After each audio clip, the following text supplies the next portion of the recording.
de todos los días, hay un mundo imponente, donde gran parte de lo que percibimos del universo está mal. El físico y autor de bestsellers, Brian Greene, lo lleva a un viaje que dobla las reglas de la experiencia humana. ¿Por qué nunca vemos los hechos desarrollarse en el orden inverso? Según las leyes de la física, esto puede suceder. Más allá del cosmos. Un salto cuántico. Durante miles de años, hemos intentado descifrar los misterios del funcionamiento del universo. Y nos ha ido bastante bien. Pensamos una serie de leyes que describen un movimiento claro y certero de galaxias, estrellas y planetas. Pero ahora sabemos que a un nivel fundamental, las cosas son mucho más borrosas, porque descubrimos una serie de leyes revolucionarias que transformaron por completo nuestra imagen del universo. Desde el espacio exterior hasta el corazón de Nueva York y hasta el reino microscópico, nuestra visión del mundo ha cambiado gracias a estas extrañas y misteriosas leyes que están redefiniendo nuestra comprensión de la realidad. Son las leyes de la mecánica cuántica. Las reglas de la mecánica cuántica se aplican a cada átomo y a cada diminuta partícula de toda la materia, a estrellas y planetas, a rocas y edificios, y a usted y a mí. No notamos lo extraño de la mecánica cuántica en la vida cotidiana, pero siempre está allí si uno sabe dónde mirar. Solo hay que cambiar la perspectiva y llegar a la escala más pequeña, al nivel de los átomos y a las partículas que están dentro de ellos. En el nivel cuántico, las leyes parecieran ser completamente diferentes a las leyes familiares que se aplican a los objetos grandes y cotidianos. Y una vez que los observamos, nunca volvemos a mirar el mundo de la misma manera. No hace mucho pensábamos que lo teníamos bastante resuelto. Las reglas que se aplican a cómo los planetas hacen una órbita alrededor del Sol, cómo una pelota realiza una parábola a través del cielo, cómo las ondas se mueven en círculos sobre la superficie de una laguna. Estas leyes fueron descritas en una serie de ecuaciones llamadas mecánica clásica y nos permitieron predecir el comportamiento de las cosas con certeza. Todo parecía tener un sentido perfecto. Hasta hace unos 100 años, cuando los científicos intentaban explicar algunas propiedades inusuales de la luz. Por ejemplo, la clase de luz que emiten los gases cuando se calientan en un tubo de vidrio. Cuando los científicos observaron esta luz a través de un prisma, vieron algo que nunca habían esperado. Si calentaras gas y lo miraras por un prisma, formaría líneas. No el espectro continuo que uno espera proyectado por un pedazo de vidrio cortado sobre una mesa, sino líneas muy distintivas. No da un arco iris claro de luces. Da rayos precisos de luz de colores muy específicos. Y era una especie de misterio. ¿Cómo comprender lo que pasaba?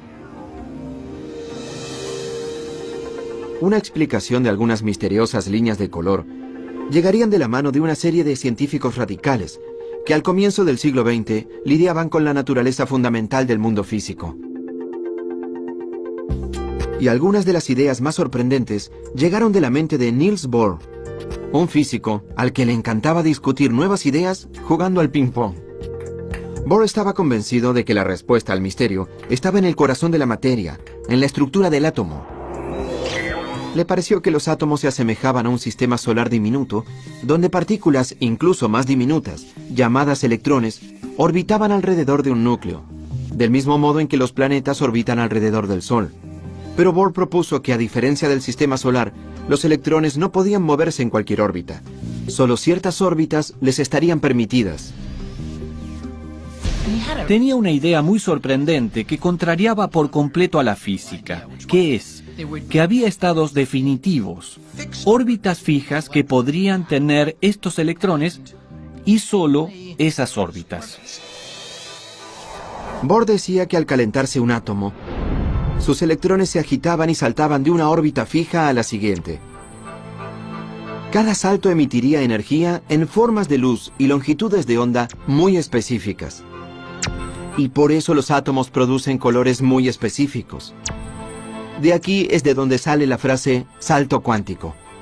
De no ser por el salto cuántico, uno obtendría la totalidad de los colores saliendo del átomo a medida que se excitaba o se calmaba. Pero eso no es lo que vemos en el laboratorio. Se ven rojos y verdes muy intensos. El salto cuántico es el origen y el autor de ese color intenso. Lo que hacía tan sorprendente al salto cuántico era que el electrón pasa directamente desde aquí hasta allí, aparentemente sin moverse por el espacio intermedio. Era como si Marte de pronto pasara de su propia órbita hacia la de Júpiter.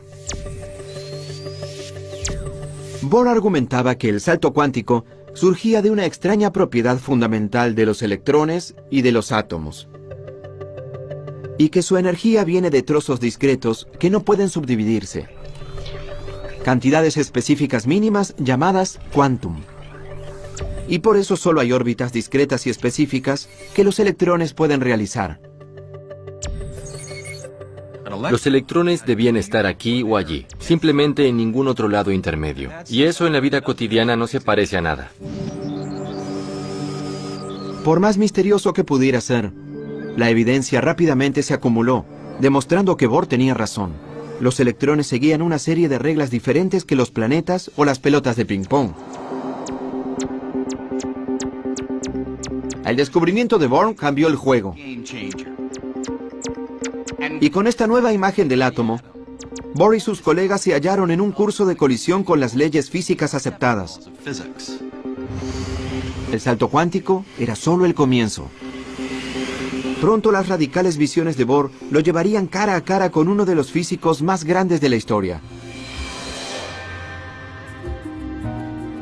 Albert Einstein no le temía a las nuevas ideas. Pero durante los años 20, el mundo de la mecánica cuántica comenzó a virar en una dirección en la que Einstein no quería ir. Una dirección que se desviaba por completo de las predicciones absolutas y definitivas, que eran el sello de la física clásica. Una prueba en particular que se conocería como el experimento de la doble rendija, expuso misterios cuánticos como ningún otro. Si uno buscaba una descripción de la realidad basada en la certeza, sus expectativas serían destrozadas.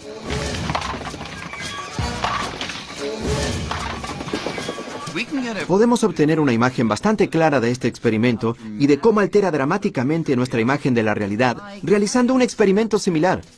No a la escala de las partículas diminutas, sino a la escala de objetos más comunes, como encontraríamos aquí, en un salón de bolos. Pero primero, debo hacerle un par de ajustes a la pista.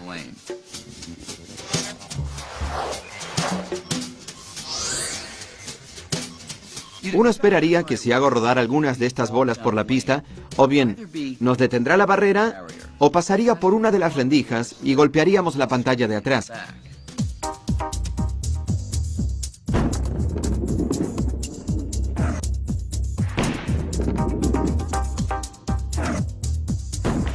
Y de hecho eso es lo que sucede. Las bolas que la atraviesan siempre golpean la pantalla directamente detrás, ya sea de la rendija izquierda o de la derecha. El experimento de la doble rendija era bastante parecido a este, solo que en lugar de bolas de boliche se usan electrones que son miles de millones de veces más pequeños. Pueden imaginárselos así.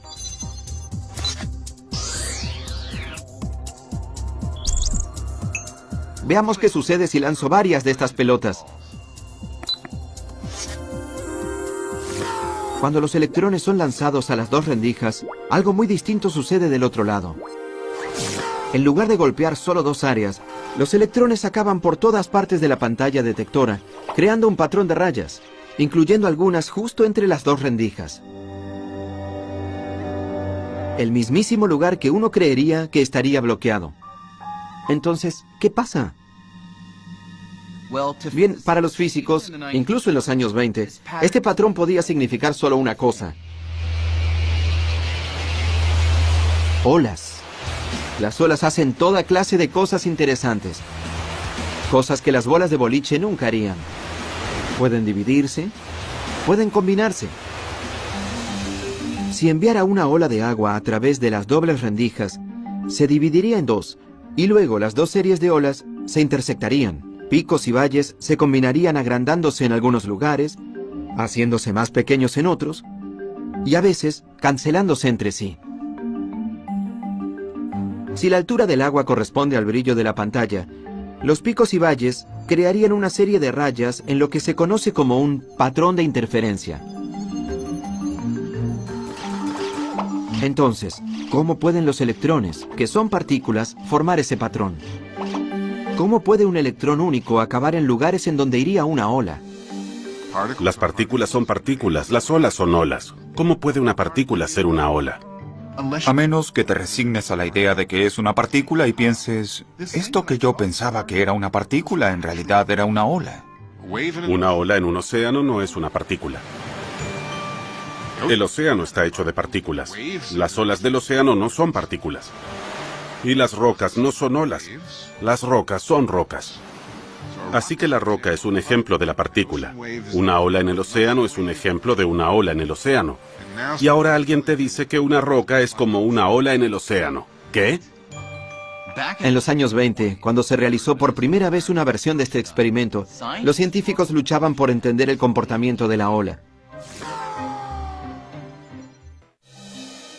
Finalmente, un físico llamado Max Born tuvo una idea nueva y revolucionaria de lo que describía la ecuación de la ola. Born dijo que la ola no es un electrón en movimiento, ni ninguna otra cosa que se hubiera encontrado previamente en la ciencia. En su lugar, declaró que es algo muy peculiar, una ola de probabilidad. Esto es que Born argumentaba que el tamaño de la ola en cualquier lugar provoca la probabilidad de que el electrón se halle allí. Donde la ola es grande, allí encontraremos el electrón. Es donde es más probable que esté el electrón. Y eso es muy extraño, ¿no? El electrón solo parece ser un revoltijo de posibilidades. No se te permite preguntar dónde está el electrón ahora. Se te permite preguntar, si busco al electrón en esta parte en particular del espacio, ¿cuál es la probabilidad de que lo encuentre allí? O sea, eso molesta a cualquiera, en cualquier momento. Por más extraño que parezca, esta nueva manera de describir cómo las partículas y los electrones se mueven es correcta en realidad. Cuando lanzo un electrón único, nunca puedo predecir dónde acabará. Pero si utilizo la ecuación de Schrödinger para hallar la ola de probabilidad del electrón, sí puedo predecir con gran certeza que si lanzo los suficientes electrones, digamos que un 33,1% acabarían aquí, un 7,9% acabarían allí, y así sucesivamente. Esta clase de predicción ha sido confirmada una y otra vez con experimentos, así que las ecuaciones de la mecánica cuántica resultan ser increíblemente certeras y precisas. Siempre y cuando podamos aceptar que tiene que ver con la probabilidad.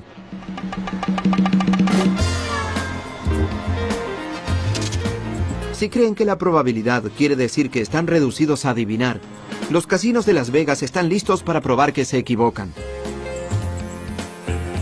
Intenten en cualquiera de estos juegos de azar y verán el poder de la probabilidad. Digamos que hago una apuesta de $20 en el 29 en esta mesa de la ruleta.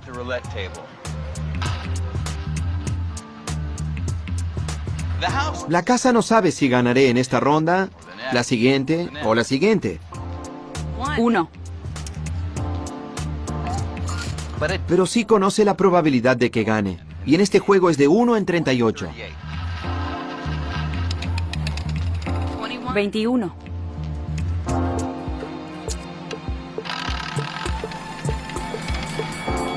29. Así que a pesar de que gane de vez en cuando, a la larga la casa siempre se lleva más de lo que pierde.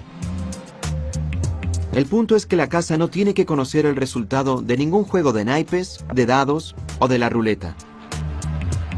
Los casinos aún pueden estar confiados de que a lo largo de miles de giros, manos y vueltas, ellos van a ganar. y pueden predecir con una precisión exquisita exactamente con qué frecuencia. Según la mecánica cuántica, el mundo en sí es un juego de azar muy parecido a este. Toda la materia del universo está compuesta de átomos y partículas subatómicas que siguen las leyes de la probabilidad, no de la certeza. En su base, la naturaleza es descrita por una teoría intrínsecamente probabilística. Y eso va muy en contra de la intuición. Es algo que a muchos les resultaría difícil de aceptar. Una persona a la que le resultaba difícil era Einstein. Einstein no podía creer que la naturaleza fundamental de la realidad, en su nivel más profundo, fuera determinada por el azar. Y esto es lo que Einstein no podía aceptar. Einstein dijo, Dios no juega a los dados. No le gustaba la idea de que no pudiéramos decir con certeza que sucede esto o aquello. Pero muchos otros físicos no estaban tan desalentados por la probabilidad, porque las ecuaciones de la mecánica cuántica les daban el poder de predecir el comportamiento de grupos de átomos y partículas pequeñas con una precisión asombrosa. Antes de lo esperado, ese poder conduciría a algunas grandes invenciones.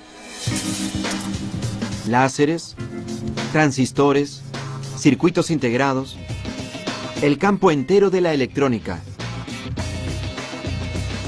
A pesar de todos estos triunfos, la mecánica cuántica sigue siendo profundamente misteriosa.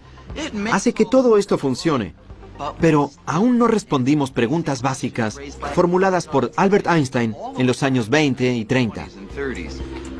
Preguntas con respecto a la probabilidad y a la medida, el acto de la observación. Para Niels Bohr, la medición lo cambia todo. Creía que antes de medir u observar una partícula, sus características eran inciertas.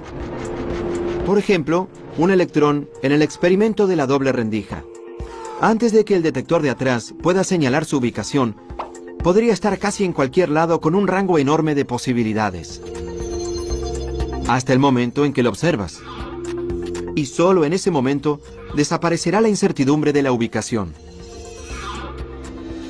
Según el enfoque de Bohr de la mecánica cuántica, cuando se mide una partícula, el acto de la medida obliga a la partícula a renunciar a todos los otros lugares posibles donde podría haber estado y selecciona una ubicación definitiva donde encontrarla.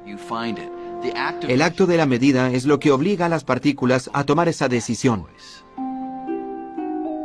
Niels Bohr aceptó que la naturaleza de la realidad era intrínsecamente borrosa, pero Einstein no. Él creía en la certeza no solo cuando algo se mide o se observa, sino todo el tiempo. Como dijo Einstein, a mí me gusta pensar que la luna está allí, incluso cuando no la estoy mirando. Eso era lo que tanto le molestaba a Einstein. ¿Pensamos que la realidad del universo descansa en si abrimos los ojos o no? Es estrafalario. Einstein estaba convencido de que algo le faltaba a la teoría cuántica. Algo que describiría todos los rasgos detallados de las partículas, como sus ubicaciones, incluso cuando no las miráramos. Pero en ese momento, pocos físicos compartieron su preocupación. Y Einstein consideraba que era abandonar el trabajo del físico. No era una física mala, estaba incompleto. Esa es la abstención de Einstein. La mecánica cuántica no es incorrecta hasta donde se sabe, pero está incompleta. No captura todas las cosas que pueden observarse o predecirse con certeza. A pesar de los argumentos de Einstein, Niels Bohr se mantuvo firme. Cuando Einstein repitió que Dios no juega a los dados, Bohr le respondió: deja de decirle a Dios qué hacer. Pero en 1935, Einstein pensó haber hallado finalmente el talón de Aquiles de la mecánica cuántica. Algo tan extraño, tan contrario a las concepciones lógicas del universo, que pensó que tenía la clave para probar que la teoría estaba incompleta. Se llama entrelazamiento. La más estrafalaria, la más absurda, la más loca, la más ridícula predicción que hace la mecánica cuántica es el entrelazamiento. El entrelazamiento es una predicción teórica que viene de las ecuaciones de la mecánica cuántica. Dos partículas pueden entrelazarse si están cerca, y sus propiedades se vinculan. Notablemente, la mecánica cuántica dice que, incluso si estas partículas se separaran y fueran enviadas en direcciones opuestas, pueden permanecer entrelazadas, inextricablemente conectadas. Para comprender lo profundamente extraño que es esto, consideremos una propiedad de los electrones llamada spin. A diferencia de la peonza, el spin de un electrón, al igual que otras cualidades del electrón, por lo general es borrosa e incierta hasta el momento en que se mide. Y al hacerlo veremos que gira en el sentido de las agujas del reloj o en el sentido contrario a las agujas del reloj. Es parecido a esta ruleta. Cuando deje de girar acabará azarosamente en el rojo o en el azul.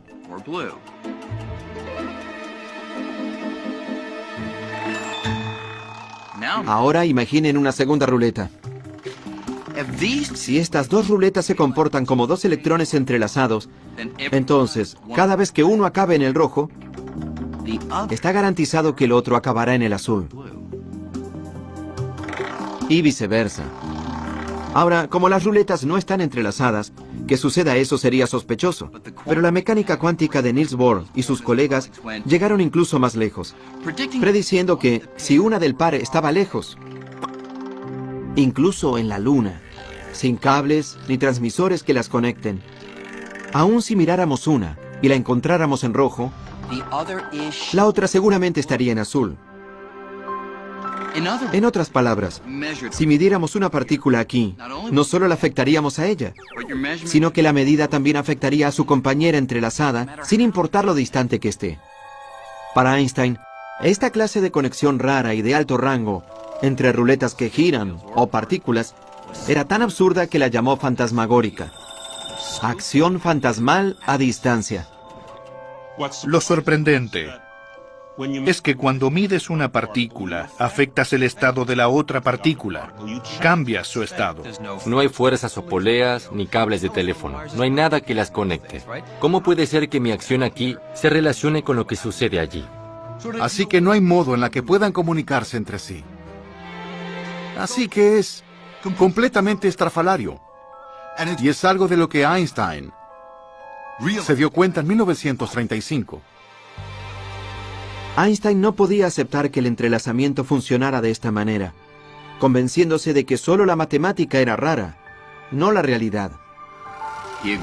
Aceptaba que las partículas entrelazadas pudieran existir, pero pensaba que había una explicación más sencilla de por qué estaban vinculadas que no involucrara una conexión misteriosa a larga distancia. En su lugar insistía en que las partículas entrelazadas eran más parecidas a un par de guantes. Imaginen que alguien separa los dos guantes poniendo a cada uno en una maleta.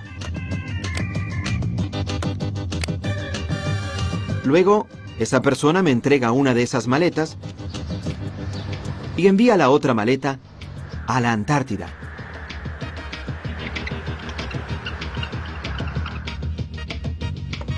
Gracias. Antes de mirar dentro de mi maleta, ya sé que tiene un guante derecho o izquierdo. Y al abrir mi maleta, si encuentro un guante izquierdo, entonces sé que en ese instante, la maleta en la Antártida debe contener un guante derecho, incluso a pesar de que nadie miró dentro de ella. No hay nada misterioso en esto. Obviamente, al mirar dentro de la maleta, no afecté a ninguno de los dos guantes. Esta maleta siempre tuvo un guante izquierdo. Y la de la Antártida siempre tuvo uno derecho. Eso se determinó en el momento en que los guantes se separaron y se empacaron. Einstein pensaba que exactamente la misma idea se aplicaba a las partículas entrelazadas. Cualquiera sea la configuración en la que están los electrones, debe haber estado completamente determinada desde el momento en que se separaron. Entonces, ¿quién tenía razón? ¿Bohr, que apoyaba las ecuaciones que decían que las partículas eran como ruletas que giraban, que podrían vincular de inmediato sus resultados azarosos, incluso atravesando grandes distancias? ¿O Einstein, que creía que no había una conexión fantasmal, sino que, en su lugar, todo estaba decidido mucho antes de mirar? El gran desafío era resolver quién tenía razón, si Bohr o Einstein. Einstein dice que una partícula tiene un spin definitivo antes de medirlo. ¿Cómo se verifica?, se le dice a Einstein. Dice, pues mídalo y encontrará el spin definitivo. Bohr diría, pero es el acto de medirlo lo que hizo que el spin tenga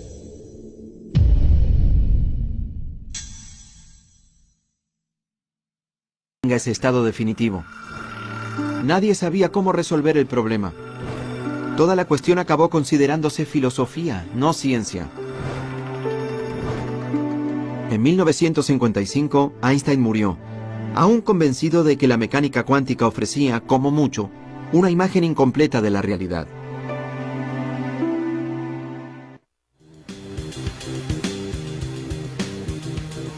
En 1967, en la Universidad de Columbia, la misión de Einstein de desafiar a la mecánica cuántica fue asumida por un recluta insólito. John Clauser estaba a punto de graduarse como doctor en astrofísica. Lo único que se le interponía era su calificación en mecánica cuántica. Cuando aún estaba estudiando, por más que lo intentara, no podía comprender la mecánica cuántica.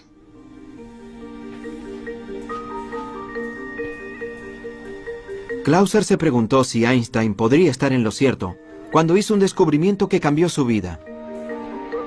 Era una publicación poco conocida de un físico irlandés, también poco conocido, llamado John Bell. Increíblemente, Bell parecía haber hallado una manera de romper el bloqueo entre Einstein y Bohr y demostrar de una vez por todas quién tenía razón acerca del universo. Creía que la visión de la mecánica cuántica estaba probablemente equivocada. Al leer la publicación, Clauser vio que Bell había descubierto cómo saber si las partículas entrelazadas se comunicaban con una acción fantasmal, como las ruletas, o si no había nada fantasmal en absoluto, y las partículas ya estaban determinadas, al igual que el par de guantes. Con una astuta matemática, Bell demostraba que si la acción fantasmal no funcionaba, la mecánica cuántica no estaba para nada incompleta, como pensaba Einstein. Estaba mal. Llegué a esta conclusión. Dios mío, este es uno de los resultados más profundos que haya visto. Bell era teórico, pero su publicación demostraba que la cuestión podría ser comprobada construyendo una máquina que creara y comparara muchos pares de partículas entrelazadas. Bell convirtió la pregunta en una cuestión experimental. No se trataría solo de filosofía o de intercambiar papeles. Y el experimento que imaginó podía realizarse. Realmente se podía armar un experimento real para forzar la situación. Clauser se lanzó a construir una máquina que finalmente saldara el debate. Yo era solo un estudiante. Me resultaba asombroso.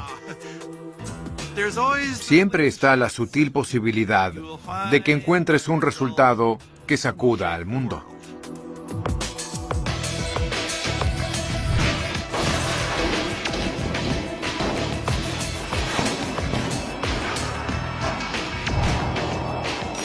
La máquina de Clauser podía medir miles de pares de partículas entrelazadas y compararlas en muchas direcciones diferentes.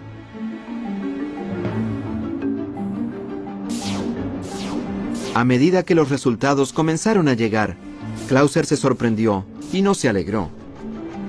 No dejaba de preguntarme qué hice mal, qué errores cometía en esto. Clauser repitió su experimento, y pronto el físico francés Alain Aspect desarrolló pruebas incluso más sofisticadas. Una de ellas iba al corazón del debate entre Einstein y Bohr. En la prueba de Aspect, el único modo en que medir una de las partículas pudiera influir directamente a la otra sería que una señal viajara entre ellas más rápido que la velocidad de la luz, algo que el mismísimo Einstein había demostrado como imposible. La única explicación que quedaba era la acción fantasmal. Así que el experimento de Aspect borró virtualmente toda duda. El resultado de estos experimentos son sorprendentes y demuestran que la matemática de la mecánica cuántica está en lo cierto. El entrelazamiento es real. Las partículas cuánticas pueden vincularse a través del espacio. Medir una cosa, de hecho, puede afectar instantáneamente a su compañero distante, como si el espacio que los distanciara ni siquiera existiese. Lo único que Einstein consideraba imposible, la acción fantasmal a distancia, realmente sucede. Una vez más estaba muy triste por no haber descartado a la mecánica cuántica, porque aún hasta el día de hoy me cuesta mucho comprenderla. Eso es lo más estrafalario de la mecánica cuántica. Es imposible siquiera comprender. Ni siquiera me pregunten por qué. No me pregunten, aunque lo harán, cómo funciona, porque es una pregunta ilegal. Solo podemos decir que aparentemente esa es la manera en que funciona el mundo.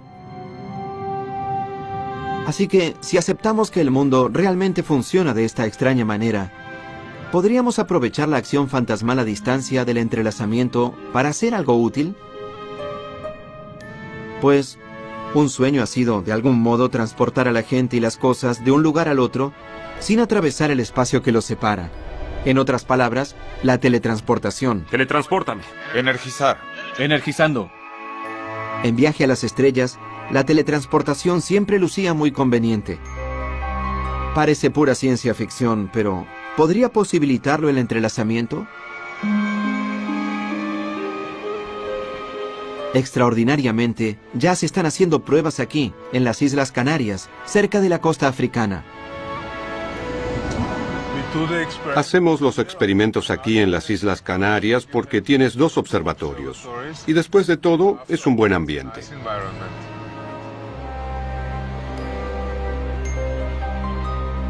Anton Zeilinger está lejos de teletransportarse como cualquier otro humano. Pero sí intenta usar el entrelazamiento cuántico para teletransportar pequeñas partículas individuales. En este caso, fotones, partículas de luz. Funciona así. Comienza generando un par de fotones entrelazados en el laboratorio de la isla de La Palma.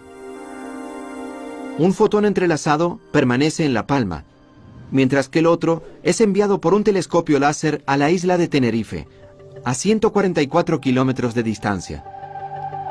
Después, Zeilinger incluye un tercer fotón, el que quiere teletransportar, y hace que interactúe con el fotón entrelazado de La Palma. El equipo estudiará la interacción comparando los estados cuánticos de las 2 partículas. Y esta es la parte increíble. Por la acción fantasmal, el equipo podrá usar esa comparación para transformar al fotón entrelazado en la isla distante en una copia idéntica de ese tercer fotón. Sería como si el tercer fotón se teletransportara a través del mar sin atravesar el espacio entre las islas.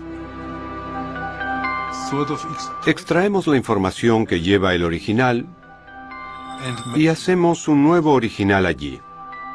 Utilizando esta técnica en otros lugares, Zeilinger ha teletransportado con éxito miles de partículas. Pero, ¿podría ir esto incluso más lejos? Ya que estamos hechos de partículas, ¿podría este proceso hacer posible la teletransportación humana?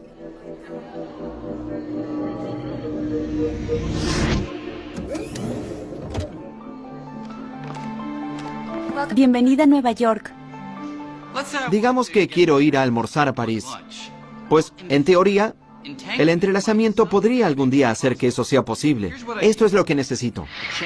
Una cámara de partículas aquí en Nueva York que esté entrelazada con otra cámara de partículas en París. Por aquí, señor Green. Entraría a una cápsula que sería como un escáner o una máquina de fax. Mientras el aparato escanea la gran cantidad de partículas en mi cuerpo, más partículas que estrellas en el universo observable, a la vez escanea las partículas de la otra cámara y crea una lista que compara el estado cuántico de ambas series de partículas. Y aquí es donde entra en juego el entrelazamiento. Por la acción fantasmal a distancia, esa lista también revela cómo el estado original de mis partículas se relaciona con el estado de las partículas en París. A continuación, la operadora envía esa lista a París. Allí usan los datos para reconstruir el estado cuántico exacto de cada una de mis partículas y un nuevo yo se materializa. No es que las partículas viajen de Nueva York a París. es que el entrelazamiento permite que mi estado cuántico sea extraído en Nueva York y se reconstituya en París, hasta la última partícula.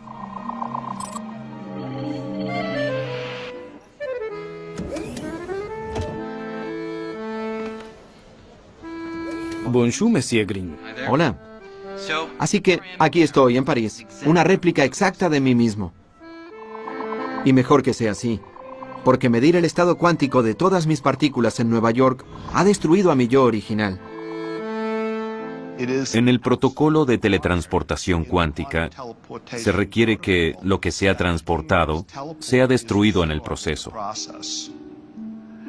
Y genera algo de angustia, porque supongo que acabaría siendo un conjunto de neutrones, protones y electrones. No lucirías muy bien. Hoy estamos lejos de la teletransportación humana, pero la posibilidad provoca la pregunta. ¿El Brian Greene que llega a París, soy realmente yo? Pues no debería haber ninguna diferencia entre el viejo yo de Nueva York y el nuevo yo aquí en París.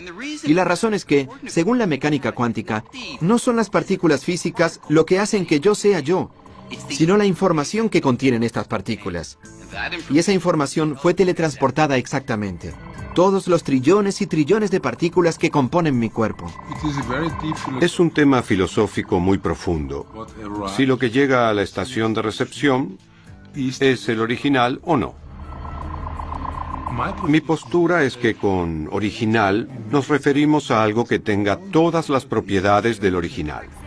Y si este es el caso, sí es el original. Yo no me metería en esa máquina. Ya sea que la teletransportación humana alguna vez se vuelva o no una realidad, la falta de certeza de la mecánica cuántica tiene toda clase de aplicaciones prácticas. Aquí en el MIT, Seth Lloyd es uno de los muchos investigadores que intentan aprovechar la mecánica cuántica de maneras poderosas y nuevas. La mecánica cuántica es rara, tan solo es así. Así que la vida nos está dando limones raros. ¿Podemos hacer limonada rara con esto? La limonada rara de Lloyd llega en forma de una computadora cuántica. Estas son las entrañas de una computadora cuántica. Este invento de oro y bronce puede no lucir nada parecido a una computadora familiar, pero en su corazón habla el mismo idioma. Código binario. Un lenguaje de computadora compuesto por ceros y unos llamados bits. El trozo más pequeño de información es un bit. Y lo que hace la computadora es sencillamente reducir la información a sus trozos más pequeños y luego combinarlos muy rápidamente. Esta computadora cuántica habla en bits, pero a diferencia de un bit convencional, que en cualquier momento puede ser un 0 o un 1, un bit cuántico es mucho más flexible. Algo aquí puede ser un bit. Aquí hay un 0, allí hay un 1. Es un bit de información. Así que si puedes tener algo que esté aquí y allí al mismo tiempo, tendrás un bit cuántico o qubit. Al igual que un electrón puede ser una mezcla borrosa de giros, en el sentido de las agujas del reloj y en el sentido contrario, un bit cuántico puede ser una mezcla borrosa de ceros y unos. Así que un qubit puede hacer varias cosas a la vez. Eso significaría que puedes hacer cómputos de un modo en que nuestros cerebros clásicos no podrían ni soñar. En teoría, los bits cuánticos podrían estar hechos de cualquier cosa que se comporte de un modo cuántico, como un electrón o un átomo. Como los bits cuánticos son tan buenos en hacer varias cosas a la vez, si podemos resolver cómo hacer que los qubits trabajen juntos para resolver el problema, nuestro poder para computar podría explotar exponencialmente. Para tener una idea de por qué la computación cuántica sería tan poderosa, imaginen estar atrapados en el medio de un laberinto de setos.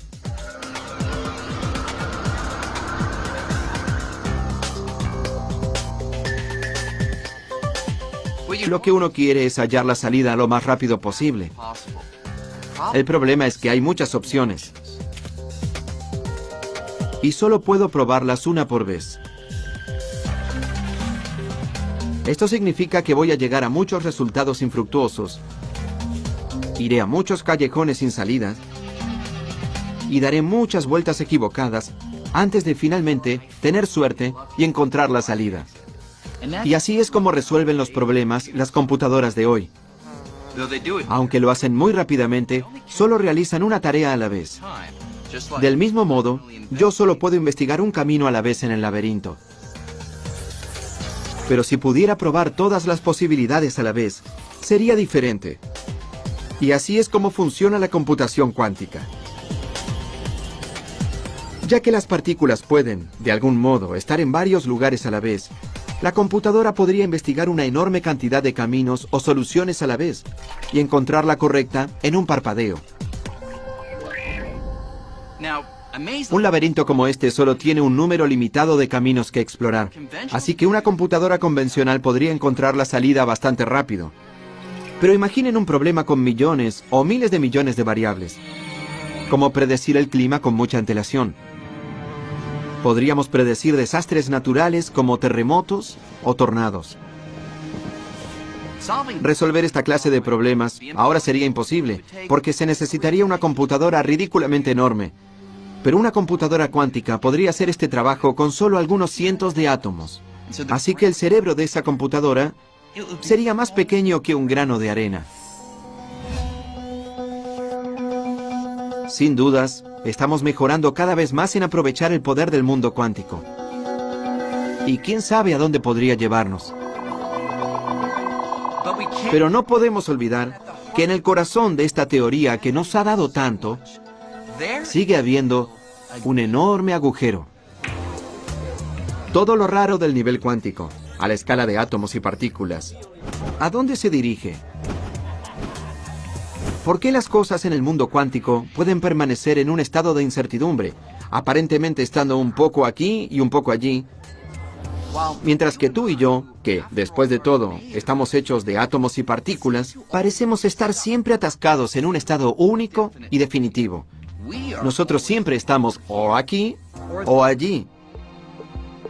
Niels Bohr no ofrecía una explicación real de por qué toda la rareza del mundo cuántico pareciera desaparecer a medida que las cosas aumentan de tamaño. Por más poderosa y precisa que la mecánica cuántica ha probado ser, los científicos siguen luchando para resolver esto. Algunos creen que falta un detalle en las ecuaciones de la mecánica cuántica. Así que, a pesar de que hay múltiples posibilidades en el mundo de lo diminuto, los detalles que faltan ajustarían los números en nuestro ascenso de átomos a objetos en el mundo grande para que se haga claro que todas, excepto una de esas posibilidades, desaparezcan y den un único y certero resultado. Otros físicos creen que todas las otras posibilidades que existen en el mundo cuántico no desaparecen nunca. En su lugar, cada posibilidad posible sucede.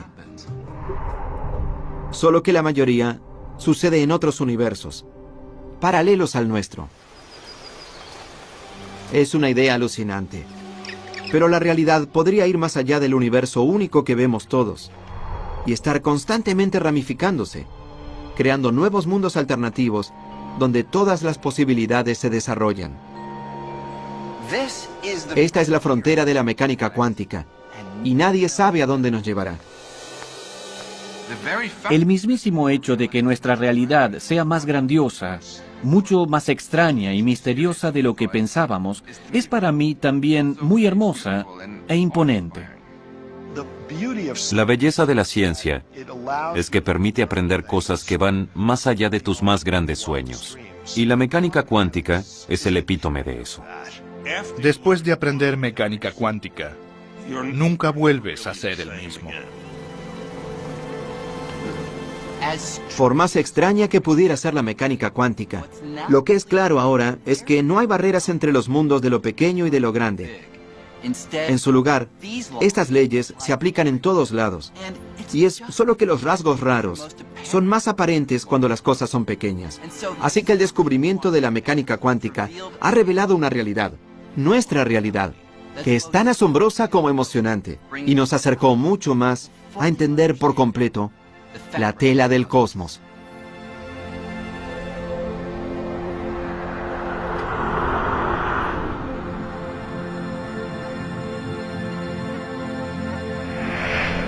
pudiéramos decir con certeza que sucede esto o aquello. Pero muchos otros físicos no estaban tan desalentados por la probabilidad, porque las ecuaciones de la mecánica cuántica les daban el poder de predecir el comportamiento de grupos de átomos y partículas pequeñas con una precisión asombrosa. Antes de lo esperado, ese poder conduciría a algunas grandes invenciones. Láseres, transistores, circuitos integrados, el campo entero de la electrónica.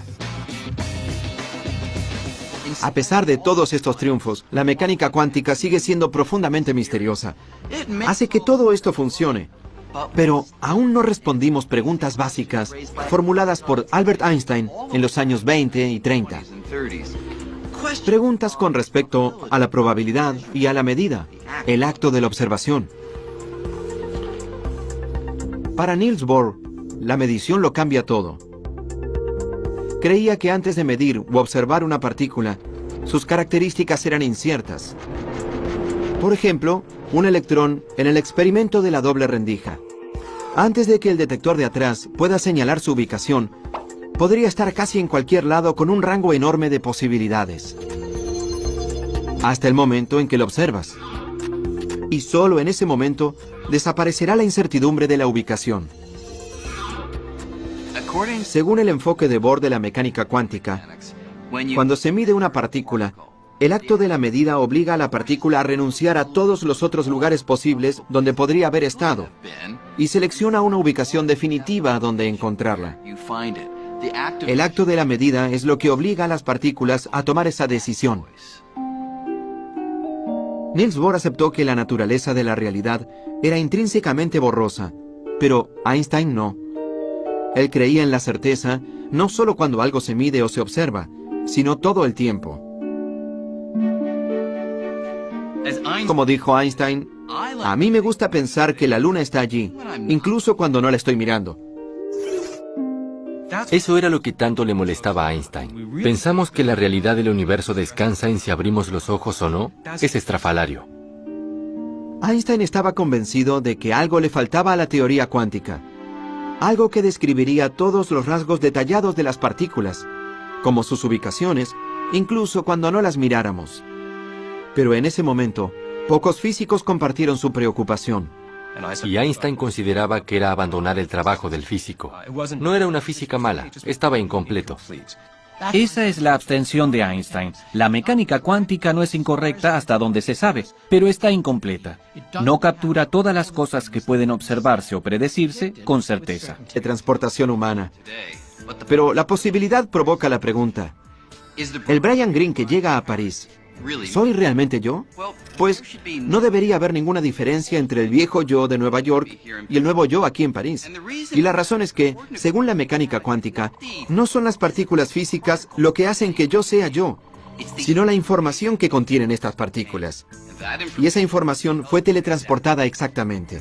Todos los trillones y trillones de partículas que componen mi cuerpo. Es un tema filosófico muy profundo. Si lo que llega a la estación de recepción es el original o no. Mi postura es que con original nos referimos a algo que tenga todas las propiedades del original. Y si este es el caso, sí es el original. Yo no me metería en esa máquina. Ya sea que la teletransportación humana alguna vez se vuelva o no una realidad, la falta de certeza de la mecánica cuántica tiene toda clase de aplicaciones prácticas. Aquí en el MIT, Seth Lloyd es uno de los muchos investigadores que intentan aprovechar la mecánica cuántica de maneras poderosas y nuevas. La mecánica cuántica es rara, tan solo es así. Así que la vida nos está dando limones raros. ¿Podemos hacer limonada rara con esto? La limonada rara de Lloyd llega en forma de una computadora cuántica. Estas son las entrañas de una computadora cuántica. Este invento de oro y bronce puede no lucir nada parecido a una computadora familiar, pero en su corazón habla el mismo idioma. Código binario. Un lenguaje de computadora compuesto por ceros y unos llamados bits. El trozo más pequeño de información es un bit. Y lo que hace la computadora es sencillamente reducir la información a sus trozos más pequeños y luego combinarlos muy rápidamente.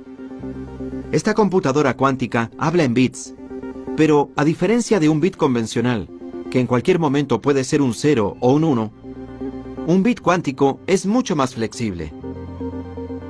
Algo aquí puede ser un bit. Aquí hay un 0, allí hay un 1. Es un bit de información.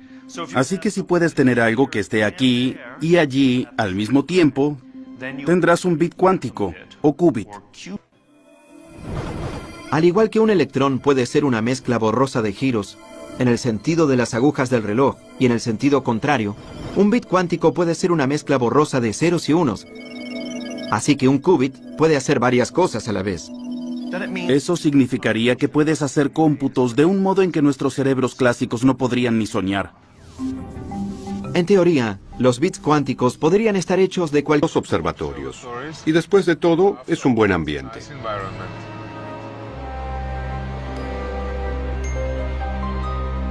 Anton Zeilinger está lejos de teletransportarse como cualquier otro humano. Pero sí intenta usar el entrelazamiento cuántico para teletransportar pequeñas partículas individuales. En este caso, fotones, partículas de luz. Funciona así. Comienza generando un par de fotones entrelazados en el laboratorio de la isla de La Palma. Un fotón entrelazado permanece en La Palma, mientras que el otro es enviado por un telescopio láser a la isla de Tenerife, a 144 kilómetros de distancia. Después, Zeilinger incluye un tercer fotón, el que quiere teletransportar, y hace que interactúe con el fotón entrelazado de La Palma. El equipo estudiará la interacción comparando los estados cuánticos de las dos partículas. Y esta es la parte increíble. Por la acción fantasmal, el equipo podrá usar esa comparación para transformar al fotón entrelazado en la isla distante en una copia idéntica de ese tercer fotón. Sería como si el tercer fotón se teletransportara a través del mar sin atravesar el espacio entre las islas. Extraemos la información que lleva el original y hacemos un nuevo original allí. Utilizando esta técnica en otros lugares, Zeilinger ha teletransportado con éxito miles de partículas. Pero, ¿podría ir esto incluso más lejos? Ya que estamos hechos de partículas, ¿podría este proceso hacer posible la teletransportación humana?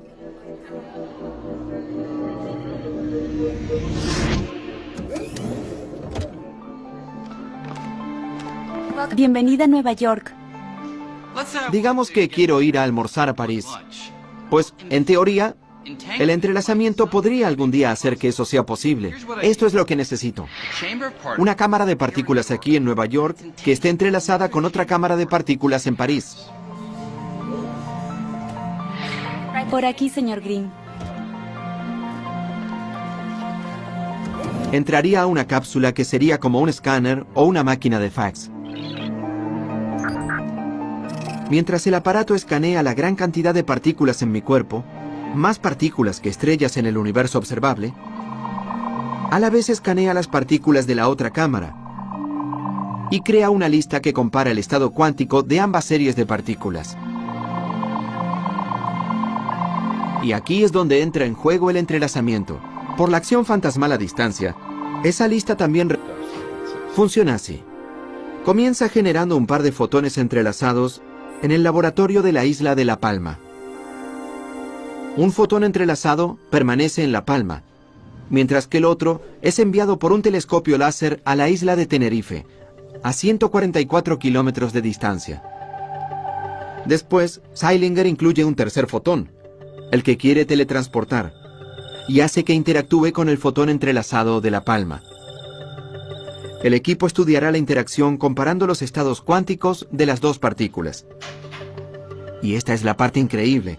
Por la acción fantasmal, el equipo podrá usar esa comparación para transformar al fotón entrelazado en la isla distante en una copia idéntica de ese tercer fotón. Sería como si el tercer fotón se teletransportara a través del mar sin atravesar el espacio entre las islas. Extraemos la información que lleva el original y hacemos un nuevo original allí. Utilizando esta técnica en otros lugares, Zeilinger ha teletransportado con éxito miles de partículas. Pero, ¿podría ir esto incluso más lejos? Ya que estamos hechos de partículas, ¿podría este proceso hacer posible la teletransportación humana?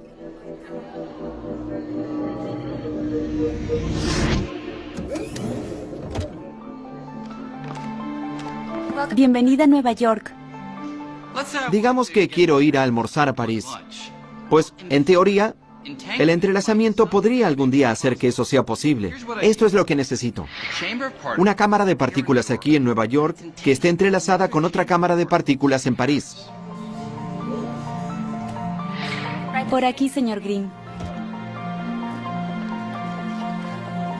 Entraría a una cápsula que sería como un escáner o una máquina de fax. Mientras el aparato escanea la gran cantidad de partículas en mi cuerpo, más partículas que estrellas en el universo observable, a la vez escanea las partículas de la otra cámara y crea una lista que compara el estado cuántico de ambas series de partículas. Y aquí es donde entra en juego el entrelazamiento. Por la acción fantasmal a distancia, esa lista también revela cómo el estado original de mis partículas se relaciona con el estado de las partículas en París. A continuación, la operadora envía esa lista a París. Allí usan los datos para reconstruir el estado cuántico exacto de cada una de mis partículas y un nuevo yo se materializa. No es que las partículas viajen de Nueva York a París. Entonces sé que en ese instante, la maleta en la Antártida debe contener un guante derecho, incluso a pesar de que nadie miró dentro de ella. No hay nada misterioso en esto. Obviamente, al mirar dentro de la maleta, no afecté a ninguno de los dos guantes. Esta maleta siempre tuvo un guante izquierdo. Y la de la Antártida siempre tuvo uno derecho. Eso se determinó en el momento en que los guantes se separaron y se empacaron. Einstein pensaba que exactamente la misma idea se aplicaba a las partículas entrelazadas. Cualquiera sea la configuración en la que están los electrones, debe haber estado completamente determinada desde el momento en que se separaron. Entonces, ¿quién tenía razón? ¿Bohr, que apoyaba las ecuaciones que decían que las partículas eran como ruletas que giraban, que podrían vincular de inmediato sus resultados azarosos, incluso atravesando grandes distancias? ¿O Einstein, que creía que no había una conexión fantasmal, sino que, en su lugar, todo estaba decidido mucho antes de mirar? El gran desafío era resolver quién tenía razón, si Bohr o Einstein. Einstein dice que una partícula tiene un spin definitivo antes de medirlo. ¿Cómo se verifica?, se le dice a Einstein. Dice, pues mídalo y encontrará el spin definitivo.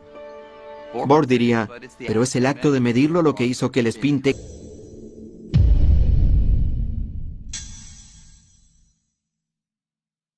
ese estado definitivo. Nadie sabía cómo resolver el problema. Toda la cuestión acabó considerándose filosofía, no ciencia. En 1955, Einstein murió, aún convencido de que la mecánica cuántica ofrecía, como mucho, una imagen incompleta de la realidad.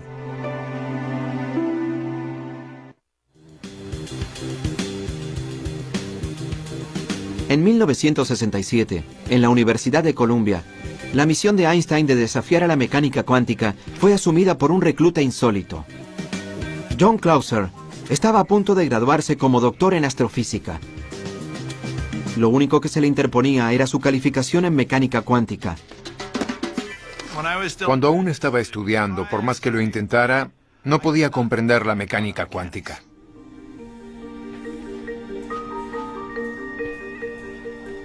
Clauser se preguntó si Einstein podría estar en lo cierto cuando hizo un descubrimiento que cambió su vida. Era una publicación poco conocida de un físico irlandés, también poco conocido, llamado John Bell. Increíblemente, Bell parecía haber hallado una manera de romper el bloqueo entre Einstein y Bohr y demostrar de una vez por todas quién tenía razón acerca del universo. Creía que la visión de la mecánica cuántica estaba probablemente equivocada. Es muy bien. Hoy estamos lejos de la teletransportación humana, pero la posibilidad provoca la pregunta. ¿El Brian Greene que llega a París, soy realmente yo? Pues no debería haber ninguna diferencia entre el viejo yo de Nueva York y el nuevo yo aquí en París. Y la razón es que, según la mecánica cuántica, no son las partículas físicas lo que hacen que yo sea yo, sino la información que contienen estas partículas. Y esa información fue teletransportada exactamente. Todos los trillones y trillones de partículas que componen mi cuerpo. Es un tema filosófico muy profundo. Si lo que llega a la estación de recepción es el original o no. Mi postura es que con original nos referimos a algo que tenga todas las propiedades del original. Y si este es el caso, sí es el original. Yo no me metería en esa máquina. Ya sea que la teletransportación humana alguna vez se vuelva o no una realidad, la falta de certeza de la mecánica cuántica tiene toda clase de aplicaciones prácticas. Aquí en el MIT, Seth Lloyd es uno de los muchos investigadores que intentan aprovechar la mecánica cuántica de maneras poderosas y nuevas. La mecánica cuántica es rara, tan solo es así. Así que la vida nos está dando limones raros. ¿Podemos hacer limonada rara con esto? La limonada rara de Lloyd llega en forma de una computadora cuántica. Estas son las entrañas de una computadora cuántica. Este invento de oro y bronce puede no lucir nada parecido a una computadora familiar, pero en su corazón habla el mismo idioma. Código binario. Un lenguaje de computadora compuesto por ceros y unos llamados bits. El trozo más pequeño de información es un bit. Y lo que hace la computadora es sencillamente reducir la información a sus trozos más pequeños y luego combinarlos muy rápidamente. Esta computadora cuántica habla en bits, pero a diferencia de un bit convencional, que en cualquier momento puede ser un 0 o un 1, un bit cuántico es mucho más flexible. Algo aquí puede ser un bit. Aquí hay un 0, allí hay un 1. Es un bit de información. Así que si puedes tener algo que esté aquí y allí al mismo tiempo, tendrás un bit cuántico o qubit. Al igual que un electrón puede ser una mezcla borrosa de giros, en el sentido de las agujas del reloj y en el sentido contrario, un bit cuántico puede ser una mezcla borrosa de ceros y unos. Así que un qubit puede hacer varias cosas a la vez. Eso significaría que puedes hacer cómputos de un modo en que nuestros cerebros clásicos no podrían ni soñar. Las olas del océano no son partículas. Y las rocas no son olas. Las rocas son rocas. Así que la roca es un ejemplo de la partícula. Una ola en el océano es un ejemplo de una ola en el océano. Y ahora alguien te dice que una roca es como una ola en el océano. ¿Qué? En los años 20, cuando se realizó por primera vez una versión de este experimento, los científicos luchaban por entender el comportamiento de la ola. Finalmente, un físico llamado Max Born tuvo una idea nueva y revolucionaria de lo que describía la ecuación de la ola. Born dijo que la ola no es un electrón en movimiento, ni ninguna otra cosa que se hubiera encontrado previamente en la ciencia. En su lugar, declaró que es algo muy peculiar, una ola de probabilidad. Esto es, que Born argumentaba que el tamaño de la ola en cualquier lugar provoca la probabilidad de que el electrón se halle allí. Donde la ola es grande, allí encontraremos el electrón. Es donde es más probable que esté el electrón. Y eso es muy extraño, ¿no? El electrón solo parece ser un revoltijo de posibilidades. No se te permite preguntar dónde está el electrón ahora. Se te permite preguntar, si busco al electrón en esta parte en particular del espacio, ¿cuál es la probabilidad de que lo encuentre allí? O sea, eso molesta a cualquiera, en cualquier momento. Por más extraño que parezca, esta nueva manera de describir cómo las partículas y los electrones se mueven es correcta en realidad. Cuando lanzo un electrón único, nunca puedo predecir dónde acabará. pero si utilizo la ecuación de Schrödinger para hallar la ola de probabilidad del electrón, sí puedo predecir con gran certeza que si lanzo los suficientes electrones, digamos que un 33,1% acabarían aquí, un 7,9% acabarían allí, y así sucesivamente. Esta clase de predicción ha sido confirmada una y otra vez con experimentos, así que las ecuaciones de la mecánica cuántica resultan ser increíblemente certeras y precisas. Siempre y cuando podamos aceptar que tiene que ver con la probabilidad.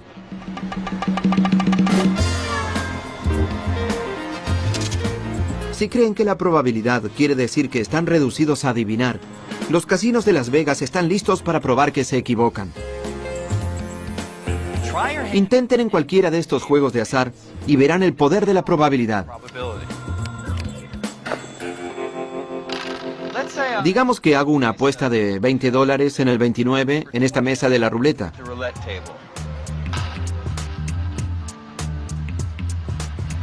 La casa no sabe si ganarás. Hacen toda clase de cosas interesantes.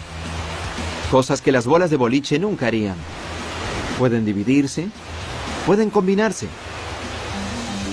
Si enviara una ola de agua a través de las dobles rendijas, se dividiría en dos, y luego las dos series de olas se intersectarían. Picos y valles se combinarían agrandándose en algunos lugares, haciéndose más pequeños en otros, y a veces cancelándose entre sí. Si la altura del agua corresponde al brillo de la pantalla, los picos y valles crearían una serie de rayas en lo que se conoce como un patrón de interferencia. Entonces, ¿cómo pueden los electrones, que son partículas, formar ese patrón?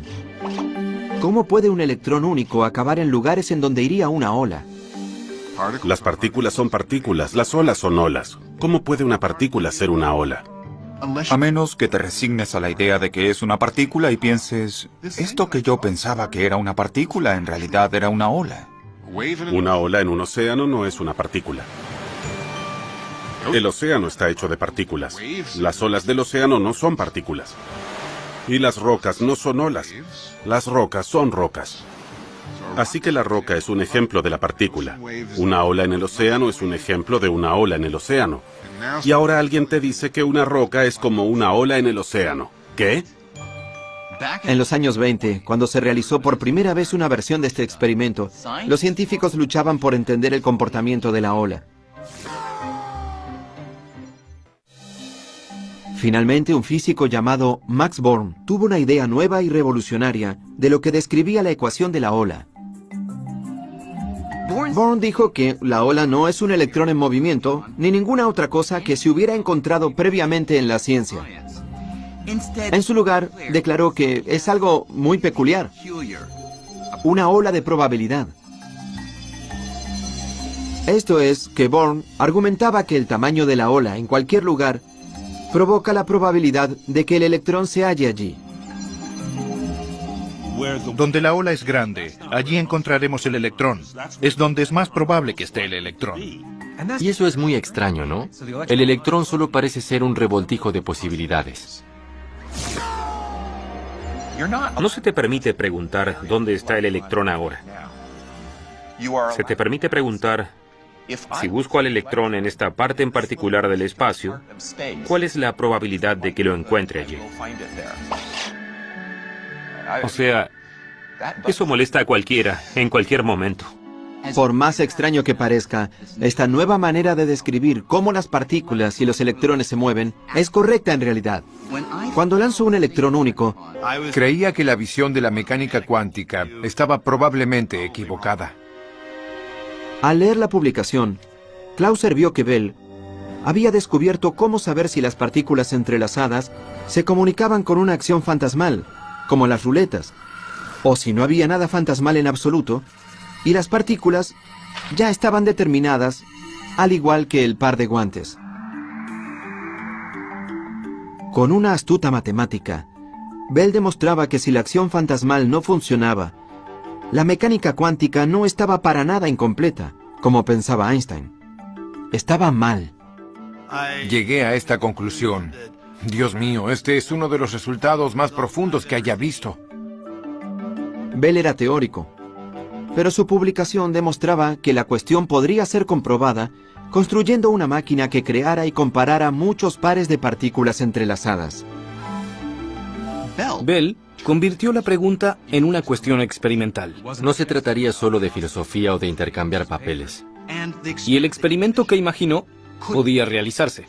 Realmente se podía armar un experimento real para forzar la situación. Clauser se lanzó a construir una máquina que finalmente saldara el debate. Yo era solo un estudiante. Me resultaba asombroso. Siempre está la sutil posibilidad de que encuentres un resultado que sacuda al mundo.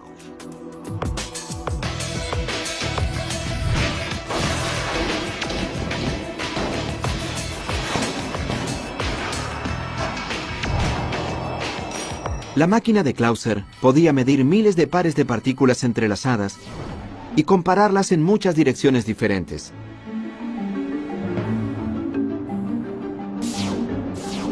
A medida que los resultados comenzaron a llegar, Clauser se sorprendió y no se alegró. No dejaba de preguntarme qué hice mal, qué errores cometía en esto. Clauser repitió su experimento y pronto el físico francés Alain Aspect desarrolló pruebas incluso más sofisticadas. Una de ellas iba al corazón del debate entre Einstein y Bohr.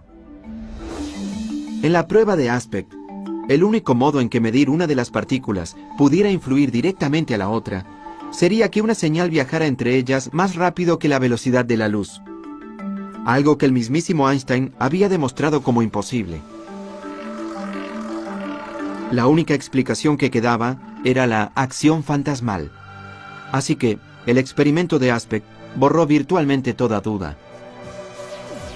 El resultado de estos experimentos son sorprendentes y demuestran que la matemática de la mecánica cuántica está en lo cierto. Él le encantaba discutir nuevas ideas jugando al ping-pong. Bohr estaba convencido de que la respuesta al misterio estaba en el corazón de la materia, en la estructura del átomo. Le pareció que los átomos se asemejaban a un sistema solar diminuto, donde partículas incluso más diminutas, llamadas electrones, orbitaban alrededor de un núcleo, del mismo modo en que los planetas orbitan alrededor del Sol. Pero Bohr propuso que, a diferencia del sistema solar, los electrones no podían moverse en cualquier órbita. Solo ciertas órbitas les estarían permitidas. Tenía una idea muy sorprendente que contrariaba por completo a la física, que es que había estados definitivos, órbitas fijas que podrían tener estos electrones y solo esas órbitas. Bohr decía que al calentarse un átomo, sus electrones se agitaban y saltaban de una órbita fija a la siguiente. Cada salto emitiría energía en formas de luz y longitudes de onda muy específicas. Y por eso los átomos producen colores muy específicos. De aquí es de donde sale la frase salto cuántico.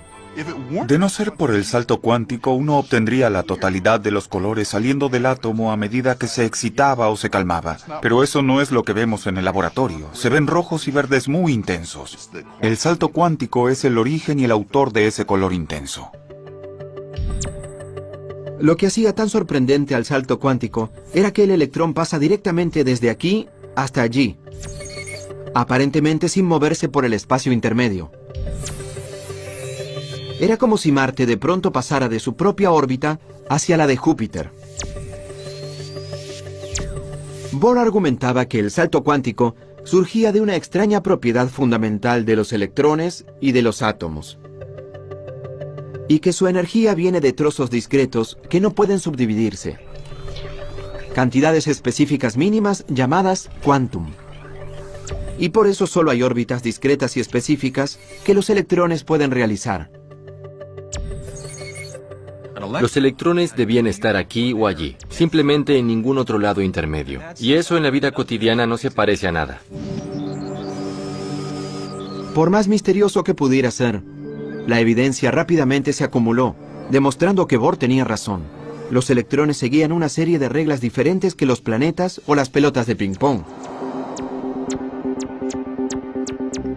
El descubrimiento de Bohr cambió el juego. Y con esta nueva imagen del átomo, Bohr y sus colegas se hallaron en un curso de colisión con las leyes físicas aceptadas. El salto cuántico era solo el comienzo. Pronto las radicales visiones de Bohr lo llevarían cara a cara con uno de